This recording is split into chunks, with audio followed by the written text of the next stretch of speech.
In this era of deep complexity, I really don't know what he said at the end of that sentence. I don't think he knows what he said either. Look. Beyond the edges of black or white. I don't know what's wrong with you young people. You think you just fell out of a coconut tree? It's time to be notionally accurate. You're not telling the truth, Mr. Secretary. No disrespect, but that's just not true. Here's your host, Captain Kirk. Welcome one and all to the 10th episode of the Notionally Accurate Podcast. Produced live right here at the One Man's Burden Studios in my undisclosed compound, located in mountainous beachfront property, right here in Costa Rica, Alabama. My name is Captain Kirk, and I'll be your affable host. It's been roughly 2 weeks since a cackling commie chameleon, Kamala Harris, had her vice president picked, and shockingly eschewed the Jew. That's thanks to Obama's former Attorney General Eric Holder, Obama's fellow Columbia University alumni, being the chief vetting officer and placing Minnesota Governor Tim Walz on the ticket. The fire alarm puller and soon-to-be ex-Congressman Jamal Bowman is ecstatic. It's Walz, baby, let's go! High school teachers stand up! Public education stand up!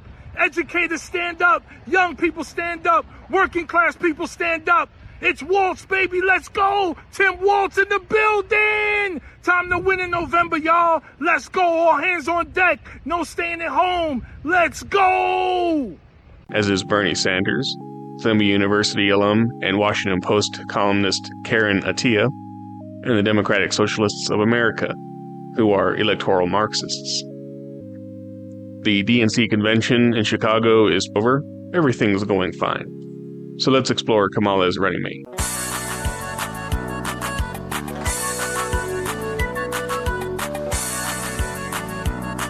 The basic bio of Walz is of a National Guard veteran, a teacher, an assistant football coach, a congressman from Minnesota, and current state governor. That's all well and good, and there's a lot to discuss about Walz here. So let's go from the least to the worst in terms of criticism against him, starting with the issue that provided the viral nickname of Tampon Tim. Alongside altering state law to remove pedophilia from a list excluding the crime of sexual orientation status, yes, that happened, Walz signed a bill that included a mandate for state-funded so-called period products in restrooms of schools in the state for grades 4 through 12. So far, no problem with the measure passed in 2023. However, the Star Tribune's defensive editorial about the policy concedes the mandate's intent and advocates on the measure's behalf. The editorial cites Elif Ozturk as the student who provided local representatives with the idea. Ozturk is apparently attending Columbia University. Very surprising. What the editorial doesn't mention is that Ozturk worked on behalf of a Planned Parenthood organization inside HHS, Health and Human Services, because of course she did. For what it's worth, Walz has a 100% rating with Planned Parenthood. Keep in mind that Kamala Harris, as California's Attorney General, used her office to retaliate against activists who filmed Planned Parenthood workers talking about selling baby parts.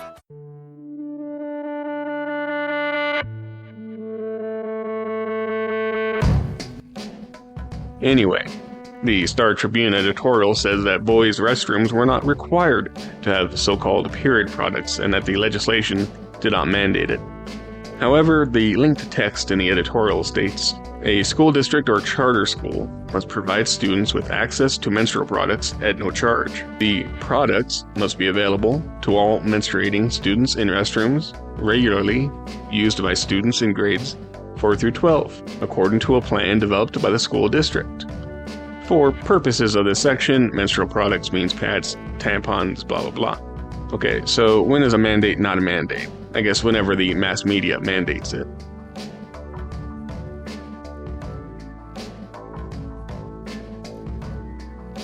Walz signed legislation giving away driver's license to illegals, as well as free college. Also, in line with Kamala Harris's stated goal, Walz provides free healthcare to illegal aliens. Minnesota Democrats as far back as February this year called for the state to be a sanctuary state for illegals. In line with providing goodies to illegals, Walz infamously said that, quote, "One man's socialism is another man's neighborliness." which I guess he thought was clever, but should shake voters out of their complacency. That's like saying one man's Holodomor is another man's sunshine and happiness, as Genrikh Yagoda and Lazar Kaganovich take your ranch and your grain as a kulak farmer in 1930s Ukraine. But Walz is a union man through and through, having been a member of both the NEA, the National Education Association, and the American Federation of Teachers, the AFT. Best remembered as the group that kept your kids out of class during COVID, so their members didn't have to deal with them, even though SARS transmission among kids was never proven to be significant. Walz mandated a vaccine mandate for state workers, simply because he'd have been smacked down in the courts if he tried to mandate private sector workers to take the jab. On top of the mandate, Walz set up a snitch line to let the regime know if your neighbor was following, quote, the science. Hello, you have reached the Department of Public Safety stay-at-home hotline. The information you leave is considered public information. At the tone, please leave the following information: your name, your callback number, how the stay-at-home order is being violated, and where the stay-at-home order was violated. Thank you. Mind your own business, indeed.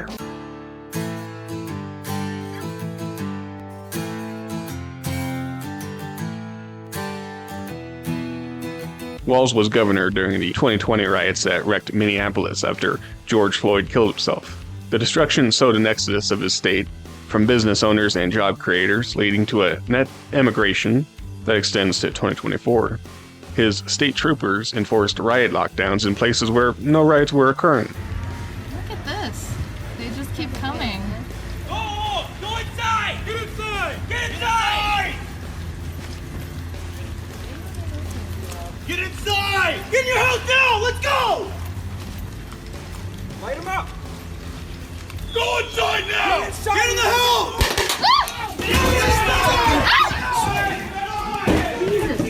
Get in, get in, get in, get in, get in, get in! Get in! Oh, God, that hurt. You good? Are you okay? Right on the f***ing crotch. Are you okay? You got hit? I'm good. They're f***ed for that, dude. What? His wife Gwen caught great vibes over burning buildings. I would say those first days, when there were riots, I could smell the burning tires. And that was a very real thing. And I kept the windows open for as long as I could because I felt like that was such a touchstone of what was happening. Is it that surprising with a couple that honeymooned in China? Yes, he taught in China in the early 90s, when the CCP crushed the student protests in Tiananmen Square.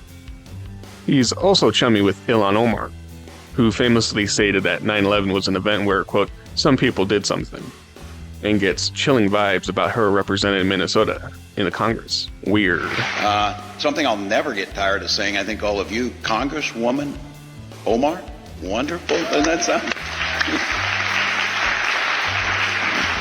When I'm having a tough day or I'm out on about mile 5 of my run and I'm feeling kind of down and the world's pressing on me, I think Ilhan Omar's a congresswoman, and it just brightens you up, so thank you. He's also friendly with an imam that celebrated October 7th and promoted a documentary that praised Hitler.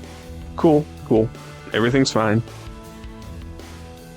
During his reign, Walz, with Democrat farmer labor majorities in their state legislature, will blow through a budget surplus while increasing taxes according to the free market think tank American Experiment. Even though it's been nearly a month since Kamala's coup against Joe Biden, and she hasn't sat down for an interview with even the friendliest media, she did give a speech touting her promise to take on price gauging on food to lower costs. Shit. No doubt that Walz supports this deflection as her better half this election.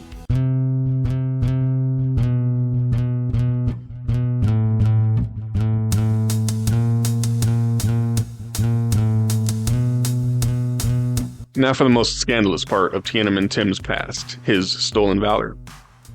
Having served 20 years in various state National Guards, after 9/11, Walz re-upped for another 6 years. He claims it was only 4, in 2001.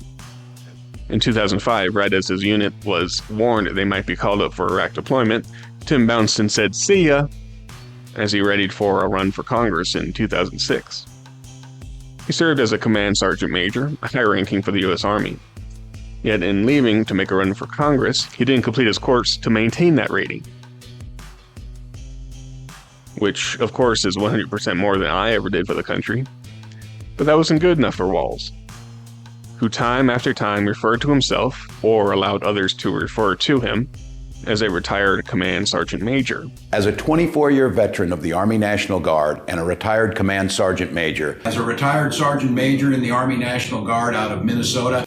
Retired out as command sergeant major. I spent 24 years in the military, Congressman, as a command sergeant major. Tim Walz is one of those everyday people. Coach to the state champs. Teacher of the year. Command sergeant major. I am a retired command sergeant major in the Minnesota National Guard. I am a retired sergeant major in the Army National Guard. What I consider to be the responsibility and the privilege of being the highest ranking enlisted personnel ever to serve in Congress. And I'm the Democrats. What rank was that? Command sergeant major. So when you first came to Washington, you were a retired command sergeant major in the Army National Guard. So I was an enlisted soldier for all those years, and care of troops and making sure they have the right equipment is paramount. So he's a coach to the state football champs, and he's a command sergeant major in the Army National Guard. And I get to introduce to you my favorite coworker, who achieved the rank of command sergeant major in the Army National Guard, and someone who proudly wears the Red Bull whenever he can. So please join me in welcoming our governor, a veteran, Governor Tim Walz. 17, served 24 years, including in Operation Enduring Freedom, retired as a command sergeant major, which makes him the highest ranking enlisted soldier to ever serve in the United States Congress.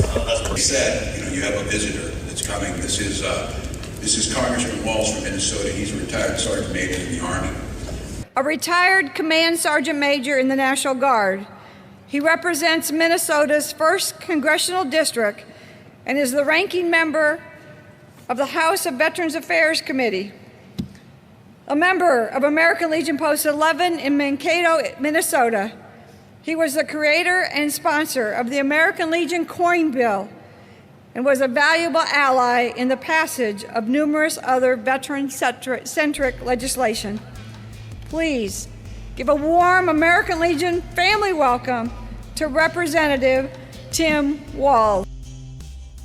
In picking Walz, Kamala's unpaid interns posted a video of Tim in a speech declaring he, quote, carried weapons of war in war. Hope woke up like many of you did 5 weeks ago and said, Dad, you're the only person I know who's in elected office. You need to stop what's happening with this. I'll take my kick in the butt for the NRA. I spent 25 years in the Army and I hunt. And I gave the money back, and I'll tell you what I have been doing. I've been voting for common sense legislation that protects the Second Amendment, but we can do background checks. We can do CDC research. We can make sure we don't have reciprocal carry among states, and we can make sure that those weapons of war that I carried in war is the only place where those weapons are at. However, in 2003, the closest to war Tim approached was a short stay in northern Italy. That was in support of Operation Enduring Freedom during the post-invasion of Afghanistan. To prevent confusion, one would expect a veteran to ensure clarity when others introduce them and provide their service record, not Tim Walz. Congressman Tim Walz, also a member of the Armed Services Committee and Veterans Affairs, Democrat of Minnesota, highest ranking enlisted soldier ever to serve in Congress. Enlisted in the Army National Guard at 17 and retired 24 years later as Command Sergeant Major and served with his battalion at Operating Enduring Freedom in Afghanistan. And I read that because I want to preface our discussion with your military careers because... While the Minnesota State National Guard tried to provide air cover for Walz, there are a few people who've taken the task for ditching his unit. Thomas Behrens and Paul Herr are legit Command Sergeant Majors who have criticized Walz for stealing valor. And Walz's own chaplain in the Army called him a coward. Defenders claim that the timeline exonerates Tim, and it's all a big misunderstanding, with the Harris campaign scrubbing his bio to remove false claims of having retired as a Command Sergeant Major. But there's also evidence that the unit was warned about the likelihood of deployment prior to Walz filing for retirement. So, according to the timeline, the outcry from the service members who would know, and the lack of clarity going back 2 decades, I think it's safe to say that Tim Walz and stolen valor fit perfectly together. Anyway, thanks for listening to episode 10 of Notionally Accurate. I'm your host, Captain Kirk. More to come on future episodes. Find this podcast on SoundCloud, Rumble, and YouTube. Follow me on Twitter/X at NotionallyACC. That's at NotionallyACC. Email me at notionallyaccurate@protonmail.com. Take care, and remember, even if you can't be factually correct, you can always be notionally accurate.